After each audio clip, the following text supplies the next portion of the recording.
What is going on, everybody? Welcome to a very special edition of a Citizen Sleeper 2 review. My name is Matt, and I'll be your host for today's events. This is going to be an in-depth podcast going all in on Citizen Sleeper 2, our review, our thoughts, our feelings, what worked, what didn't, and so much more.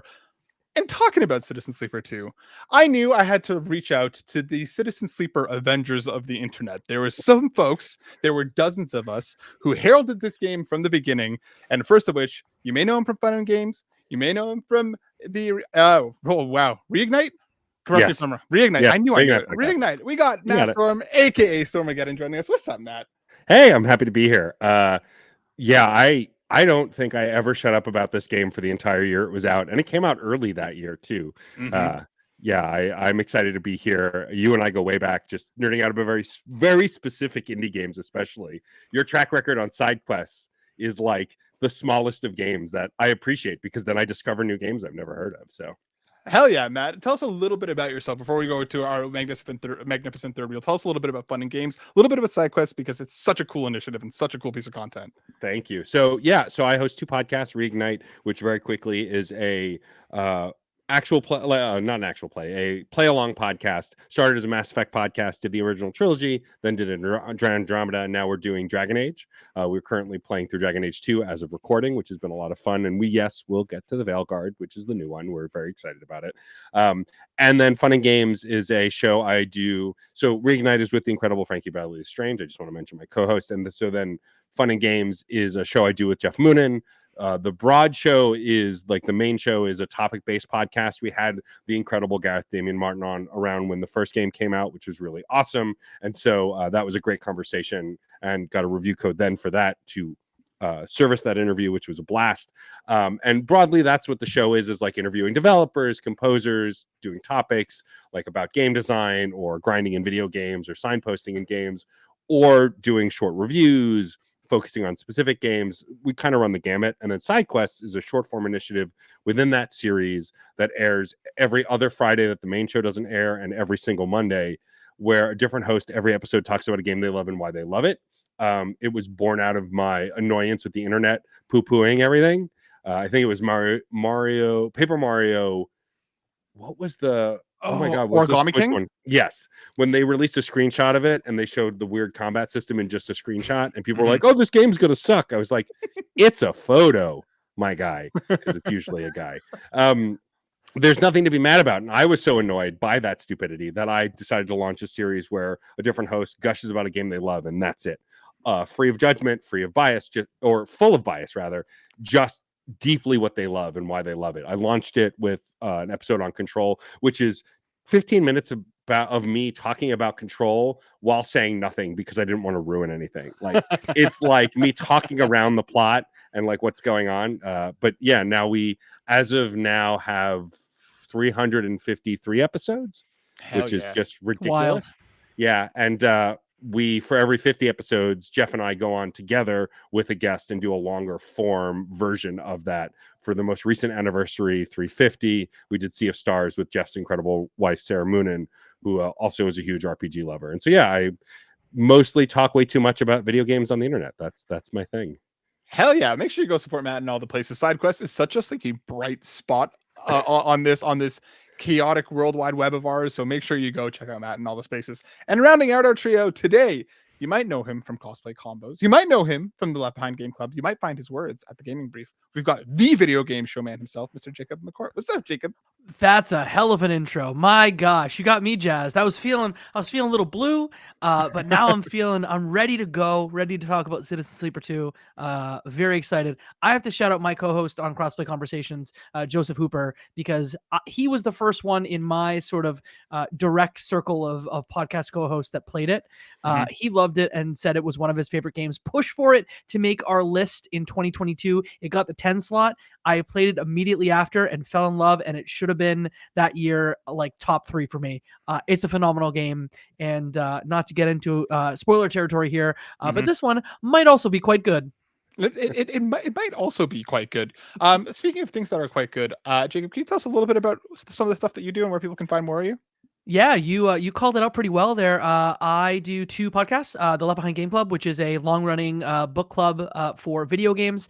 We actually, not to plug content right off the top, but we're doing a book club about Citizen Sleeper 1 that is also launching today. So if that's the one thing you check out of mine, my Left Behind Game Club episode about Citizen Sleeper 1 is the vibe. And then I do another show called CrossFit Conversations with my co-host Luke Lewis and Joseph Hooper, where we jump in and usually talk about indie games and the video game industry at large. Very excited to be here. Sometimes I do video game trivia too, but that's for another time and place. That's for another time and place. Without further ado, folks, make sure you go support Matt and Jacob in all the spaces. But we are here to talk about Citizen Sleeper 2 Starward Vector, coming from the solo developer Jump Over the Age, bringing back the love and the immense vibes from Citizen Sleeper. Before we get into the nitty gritty of what our thoughts were about Citizen Sleeper 2, I want to ask you both about the original. Because for myself, Citizen Sleeper hit me pretty much out of nowhere. It was at a really rough point. I was in a pretty crappy place. My wife was overseas for a little while. There was a lot going on, and I kind of just sat down on a random Saturday, was looking around Game Pass, saw it, loaded it up, and then basically lost myself over the course of the next 2 days in a way that really resonated and stayed with me. The characters, the narrative, the way that game is written is just so gorgeous, on top of just this really like lo-fi synthy soundtrack that I just kind of lived in that space for a few days. So coming up on the second one, it was easily probably my most anticipated game this year, just because of the massive love that I had for the original. So I want to ask you both just a little bit about how you were feeling about the original and how that kind of brought you to the second. Whoever wants to go first, jump right on it. I guess I'll go first. And I apologize in advance. My very excited dog, Otis, sometimes just barks at people in the hallway. By the way, for the record, my hat that I'm wearing, since there's a video of this, was chosen by Otis. I had 2 hats, couldn't decide which to wear. He pawed at one, and that's the one I'm wearing. That's the way you got to go. Otis. Yeah, got it. So for me, it's funny. Like, I was only vaguely aware of it, and then a friend of all the internet, the RPG king himself, Eric Van Allen from Axe of the Blood God, was going on about it. It's like, Matt, did you see this trailer? I know you like TTRPG stuff. And I watched the trailer and went, I need this game yesterday. Like, I want to play this, got hyped, watched the trailer over and over again. And so I was anticipating it coming up to release.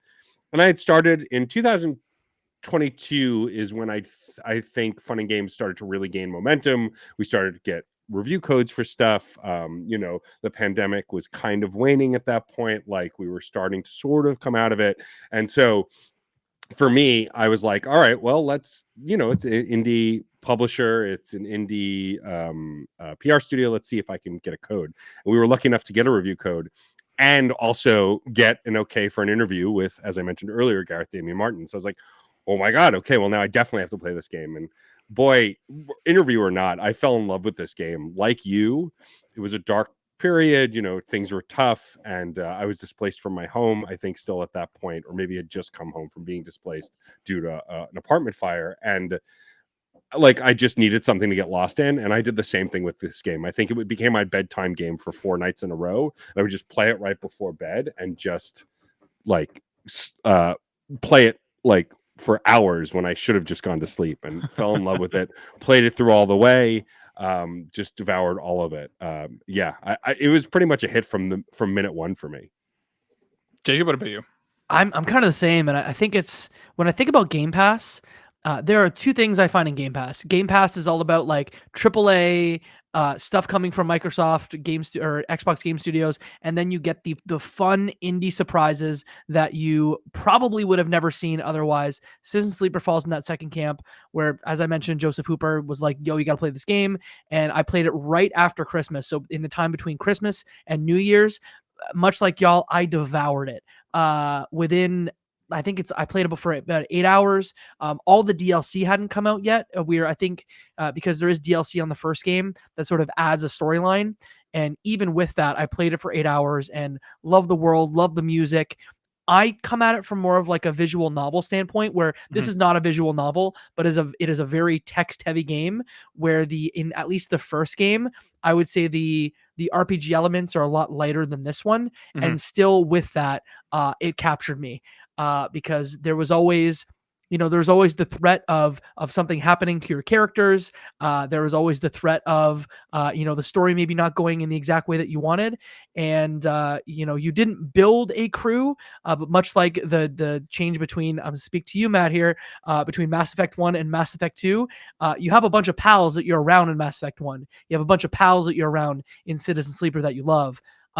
But the second game is much more like Mass Effect 2, and we're going to talk about it. But I love the first game. I just replayed it to get myself ready for the second one on PlayStation, and I loved it because it just hit PS Plus last week. So if you have a PlayStation account or PlayStation Plus account, you can play it on PlayStation. If you have an Xbox Game Pass subscription, you can play it on Xbox Game Pass too. So it's everywhere. Please play.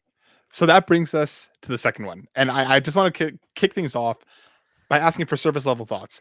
Storm, did this game live up to your expectations? Is it good? Without getting into the nitty gritty of it all, how did you find Citizen Sleeper 2? So it's interesting. My adventure with Citizen Sleeper wasn't instant love from the beginning. So without getting into the nitty gritty, Citizen Sleeper 2 does add a lot more systems. It's funny. It takes away one of the more daunting systems from the first game and then gives like 5 others, which I think is hilarious. And so it's pretty overwhelming from the start. Whereas the first game, you kind of you ramp up, you start, you wake up, you get this new home, you start to work for the person who found you and gave you a home, start to build up some credits, meet some people, figure out what's going on. Like, it's really a slow build. Whereas this, you're kind of at 110 miles an hour from the beginning, because narratively, like, you're waking up from a failed reboot and you're trying to escape, someone's chasing you, and that's all you know, and then you're off. And like, I was not happy with, I mean, writing wise, from the very moment, loved it, but from mechanically, it took me a while to warm up to it. Ultimately, I love this game. I might like it better than the first, but we're gonna have to get into the nitty gritty for me to explain why. But it wasn't love at first sight like the first game. I had to warm up to it because of how different it was from the first game, with all the new systems and the like starship travel. Jacob, what about you? Yeah, I adored it.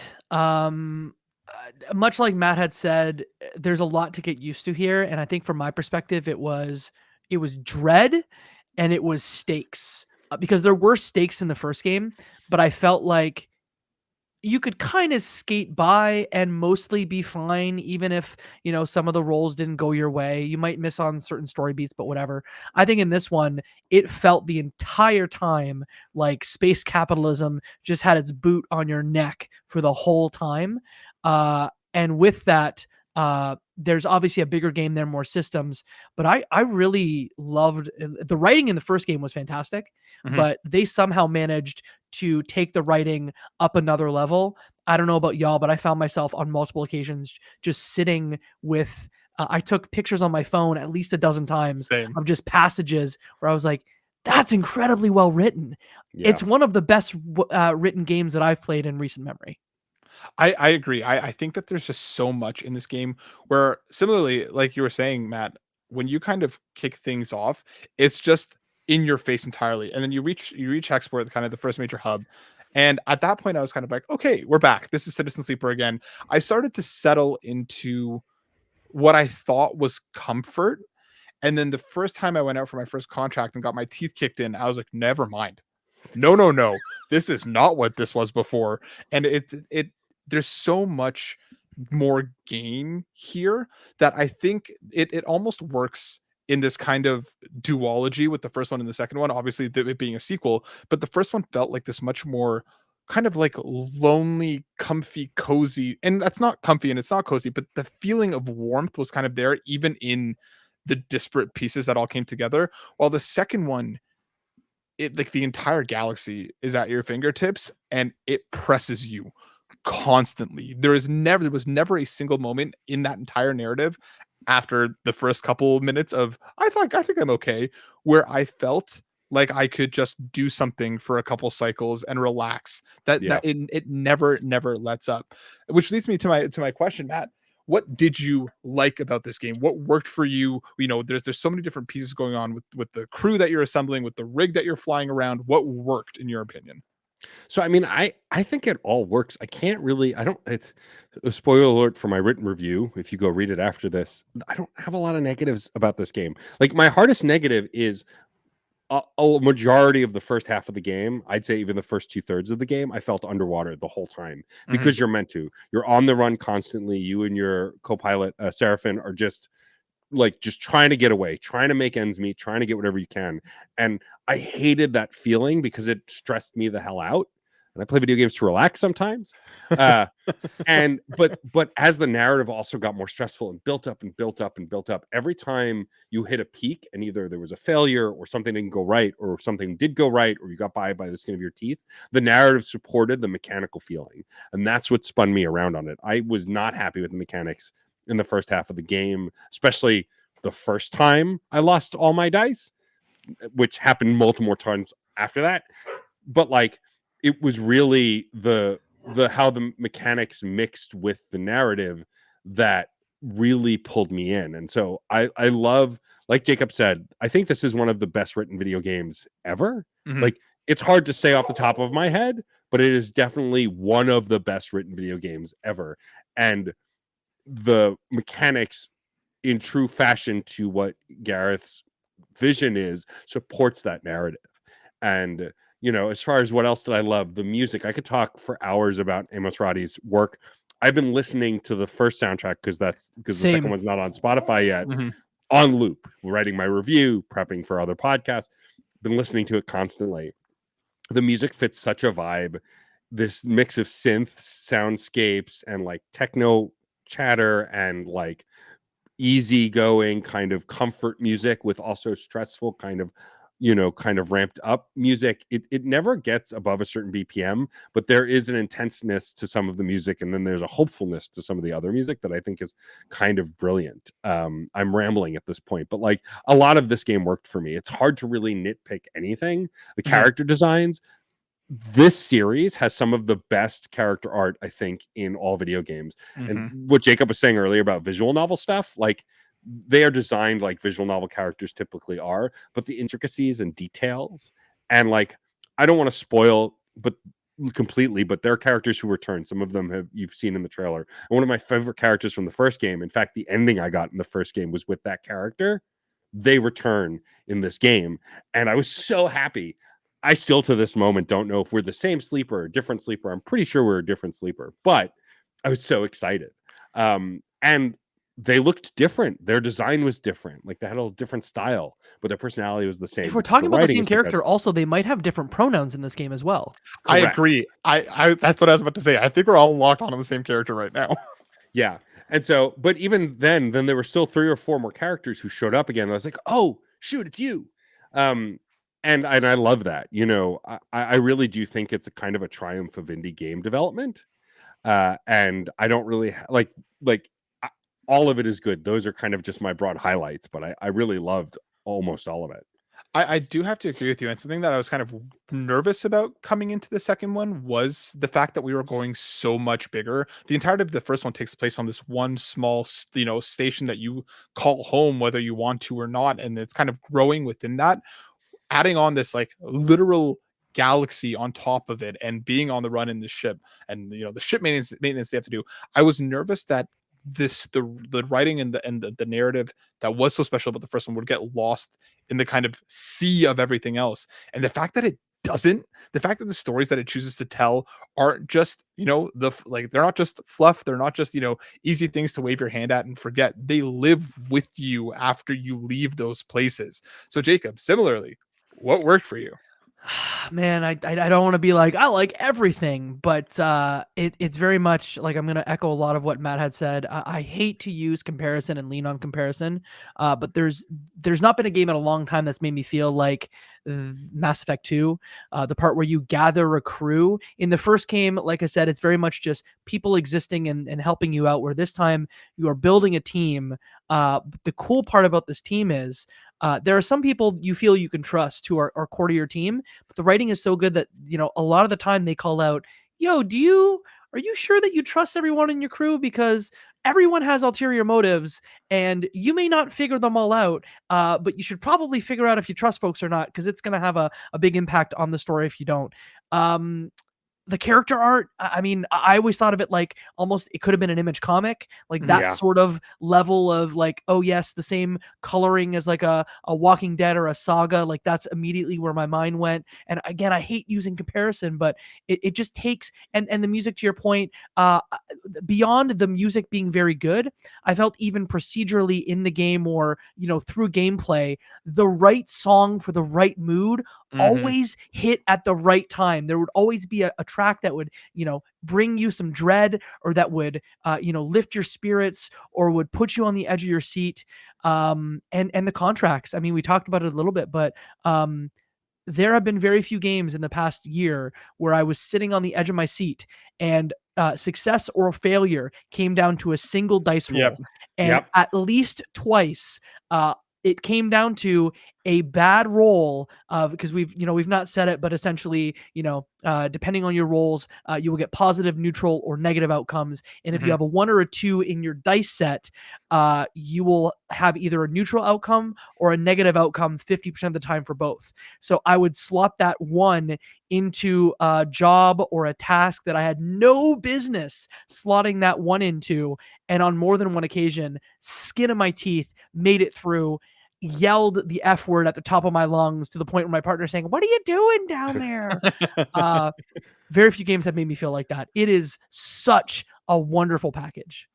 I love that you bring that up, because I feel like similarly, very few games let you sit with your failure. And this game, like, you will fail. Like, Yep. you just will, whether it's at the beginning, the middle, or the end. There will be times in this game where your back's against the wall, and then it all comes down to dice roll, and whether you want to call it fate or whatever else you want to call it, it just, things will happen, and there's no redo, there's no second chance. What happens happens. Like, I'll never forget, there's a moment towards like the back half of my game where I was down to 1 dice, everything else was broken. I have next to no money left. I'm stuck on a place where like I can't buy any fuel. Like, everything was like just this minute to minute weighty choice of like, what do I do? Because I feel like I can do nothing. And then very slowly, I managed to dig myself out of that hole and find my way through. And I think what this game nails more so, I think, than even the first, is every single thing that you do is important. Every single choice that you make matters. And it's not even just, I'm going to slot this dice in and it's going to roll and I'm going to get a positive effect. It's the choices of what you do and where you do them and how long you do them for, and balancing the weight of like, I don't have enough supplies to reach the next place. I'm going to have to go hungry, but I need the gas to get there. And it's just this balancing act of trying to figure out what is more important in that moment, because the next moment it might be entirely different. So Matt, is there anything, I know that you kind of mentioned that it was the first 2/3 of the game where as things kind of coalesce, but is there anything for you that you didn't like or didn't work for you? Not really. Like I said, the big thing was mechanically, I was disappointed with how complicated it was at first. And we haven't mentioned it yet, but there are accessibility options. You can turn down the difficulty. Yes. And so you can do that both at the beginning of your playthrough and during. So I did that about, like, I would say in the last 2 hours. I was really frustrated, so I turned it down. But then once I was able to kind of right the ship,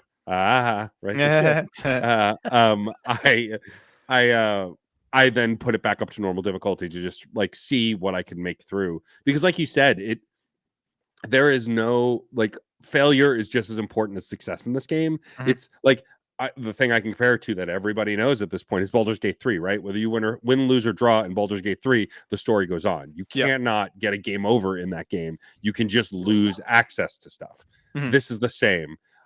I don't know if there's a hard fail. I know the first game there isn't. You can die in this game, but the game still goes on even when that happens, because that also happened to me.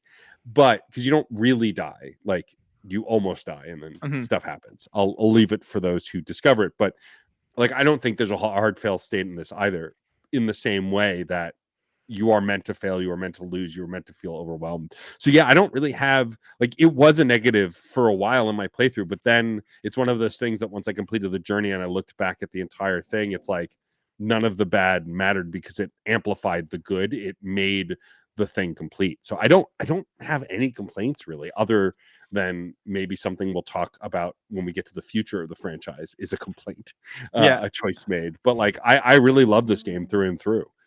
I have to agree with you entirely because I think, again, not for the sake of comparison, it reminds me of Red Dead Redemption 2 in the way that, like, you have to learn the game. You have to adapt to what the game is doing. It will not adapt to you.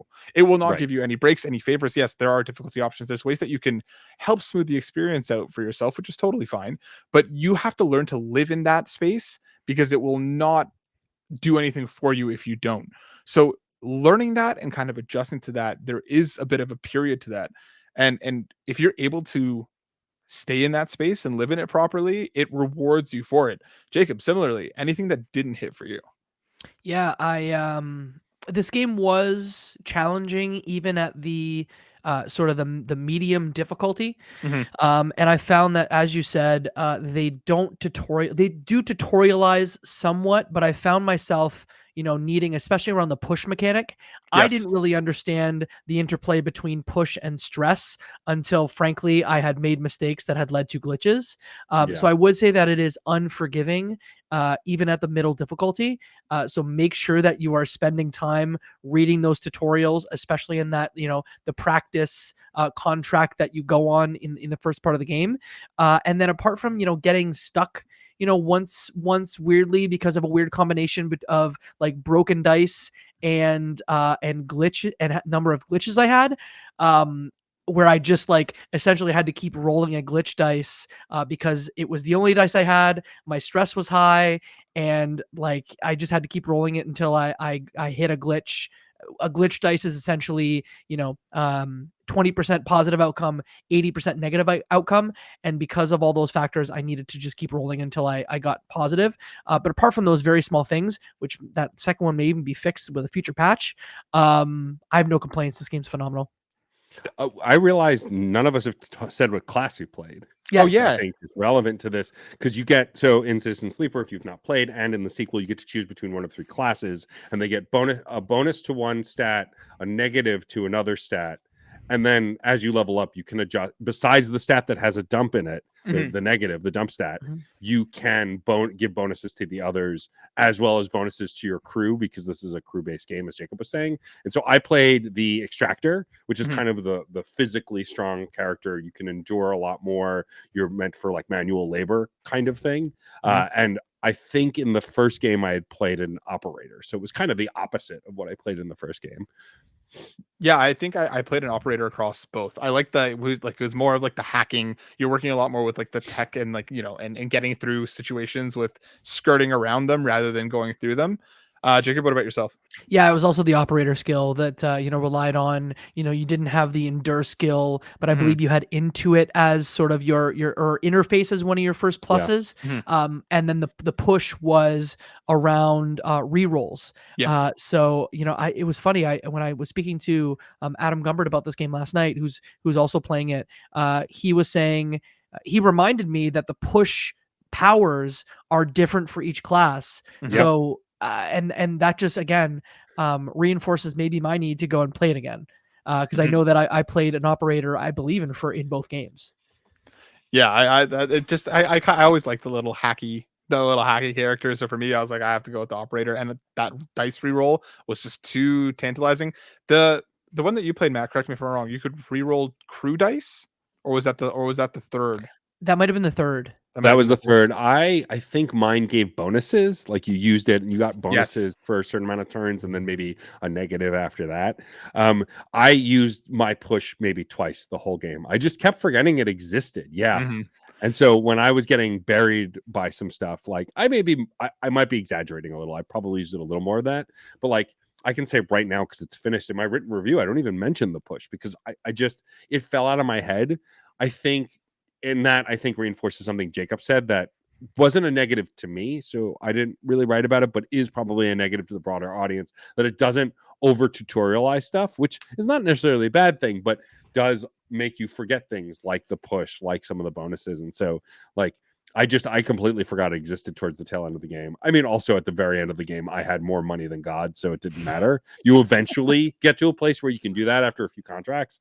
But it was at like the very end of the game. Before that, it was like scraping by.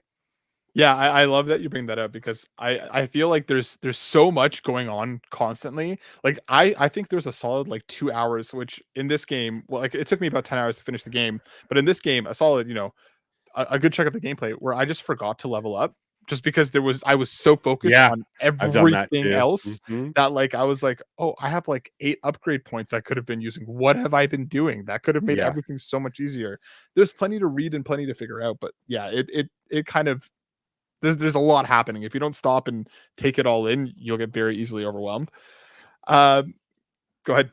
Oh, I was just gonna say, well, also what I cared most about the narrative, and when you're reading, you can't level up. Like when Yeah. you're in dialogue or in narrative moments, and then like the problem with this game for me, and it's not the game's problem, it's my problem, my undiagnosed ADHD ass problem, is that I'll think I'll level up because something happened during conversation. Because the other thing this game adds is you get skill checks during conversation, which the Yes. first game didn't have, which is awesome, and you can choose to do them or just narratively work your way through it, or kind of just choose to not do that option.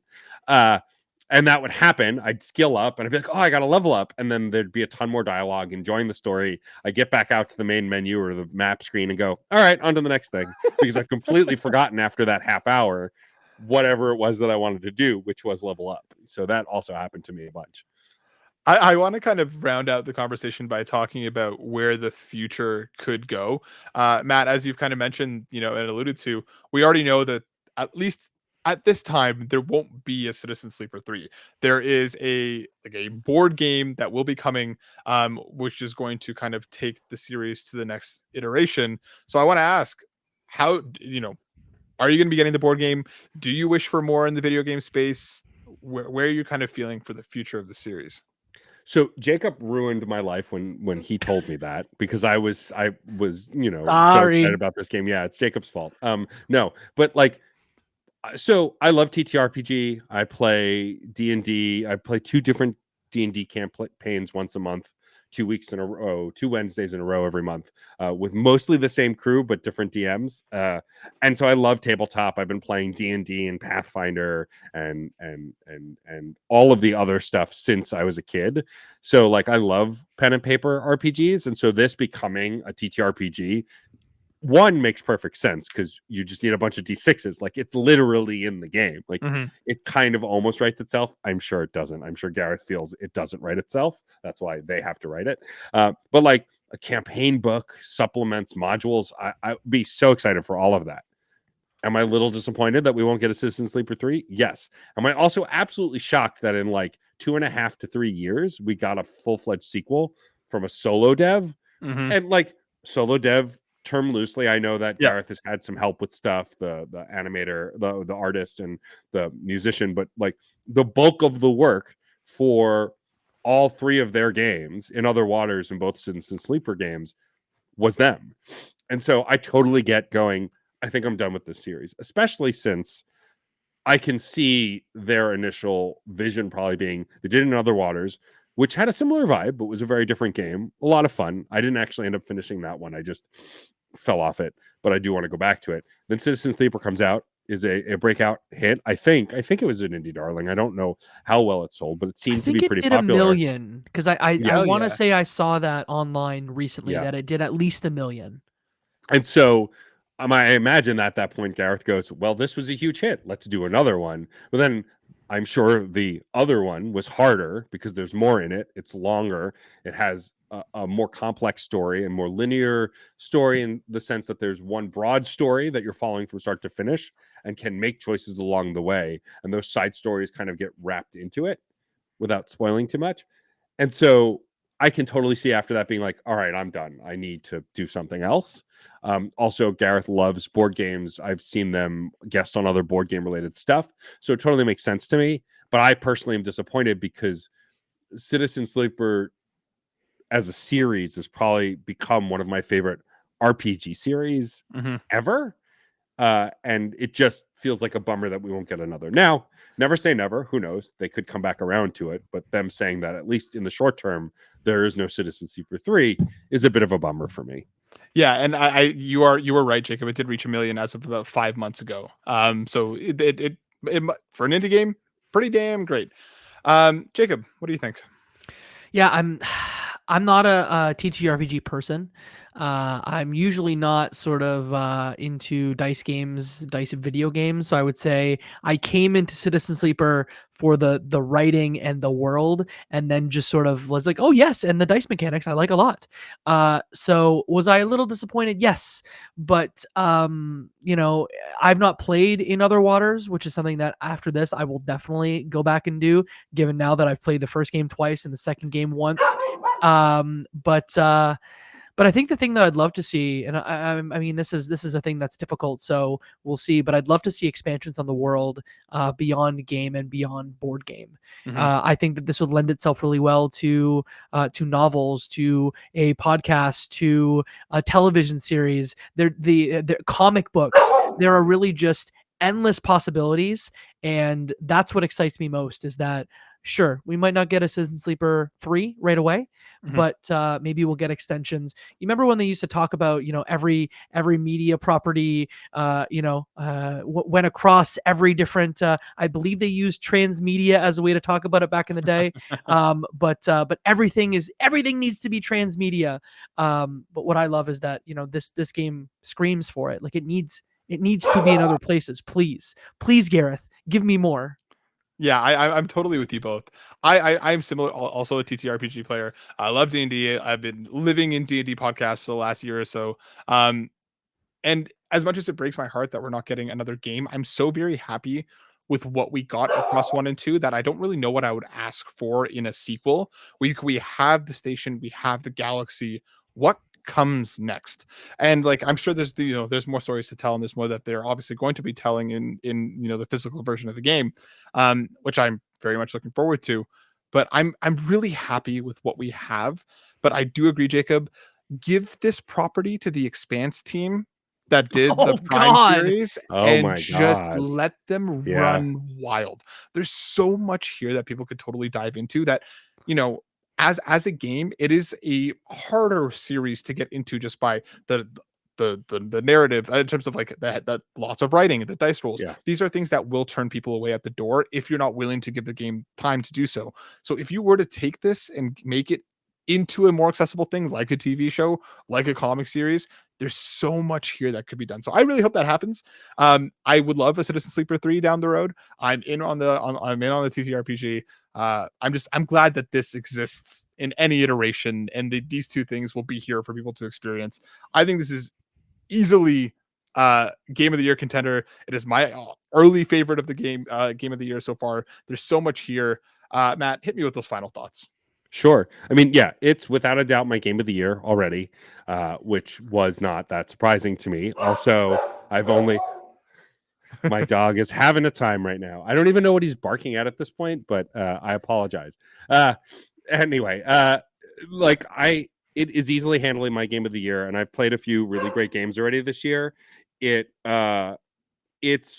the platonic ideal of a sequel, and that I'm just going to talk through him barking because I've given up. I've just given up. I've lost. He's a sleeper. Yeah, exactly. He wanted to be in the podcast. Yeah, he loved it too. Exactly.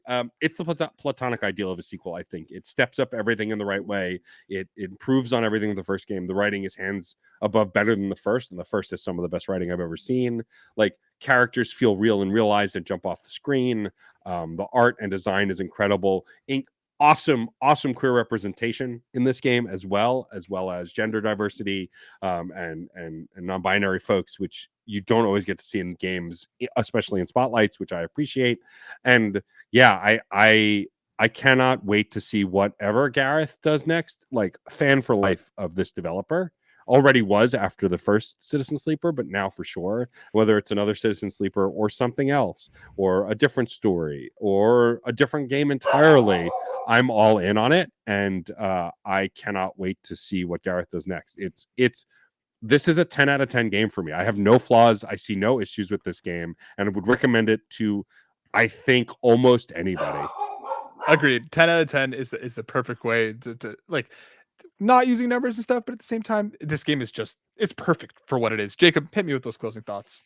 Yeah, this game just puts you in the shit the entire time, but through the writing and through the characters, there's just these really beautiful moments where you just get this glimmer of hope.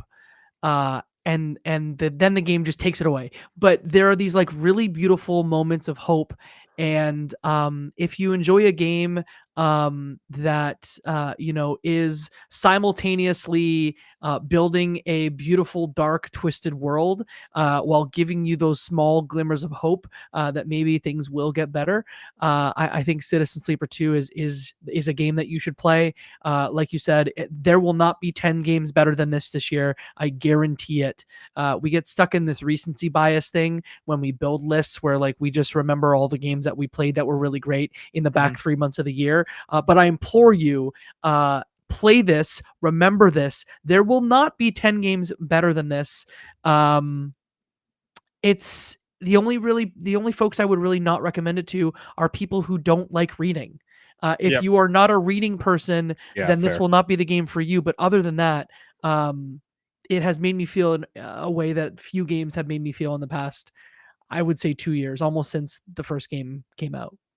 Yeah, agreed. It's just there are few games that come along like Citizen Sleeper and fewer games that follow up with a game like Citizen Sleeper 2.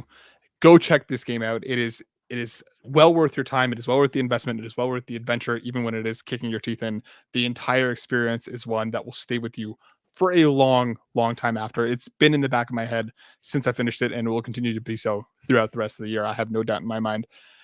Thank you both for coming and hanging out with me and talking all things Citizen Sleeper and Citizen Sleeper 2. I really appreciate you both. Matt, my dude, where can people see more of you? Real quick, one last time, where can people find you?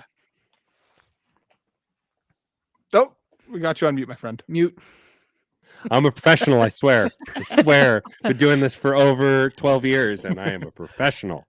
Anyway, you can find me at djstormageddon.com. It's the easiest place to find both my podcasts, the Patreon for one of my podcasts, all of my socials that I'm active on. If you want to interact with me on social, I'm at djstormageddon.com on Bluesky. Yeah, I got one of them URL handles.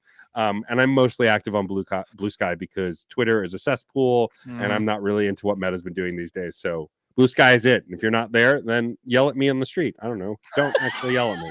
I don't want to be yelled at. Yeah. And go check out the podcasts. I would love for you to give them a listen. Offer nice words in the street. Maybe Exactly. at a lower. Jacob, my dude, where can people find you? I'm also on Bluesky because twitter.com is a hellscape. You can find me at jacob.bsky.social on the old Bluesky because I was in early. I pushed my chips in got that real first early name. on that one. Hell yeah, I did. So you can find me there. And then, like we've mentioned before, lots of Citizen Sleeper content. So if you want to hear more about it, there's more. I've got a written review up at thegamingbrief.ca. You can check that out. I like this video game, so read some nice words about it. They aren't as good as Garrus words. Let me tell you, getting writing like Citizen Sleeper 2 and then immediately having to write a review about it is daunting. Because you're like, I can't do words like this. No. I shouldn't even try. Yeah. I'm just going to put up like a bunch of pictures for my review and just hope that it lands because I'm not even going to try to put actual words to it. Well, make sure everybody go check out both of these wonderful folks at all the places you can find me here each and every week. We're hosting PlayStation Generation Sundays at 8 p.m. EST. And you can also find my words over at consolecontrols.com and butwhythough.net. Thank you so much for hanging out, folks. We'll see you next time. Be well. Peace. Bye.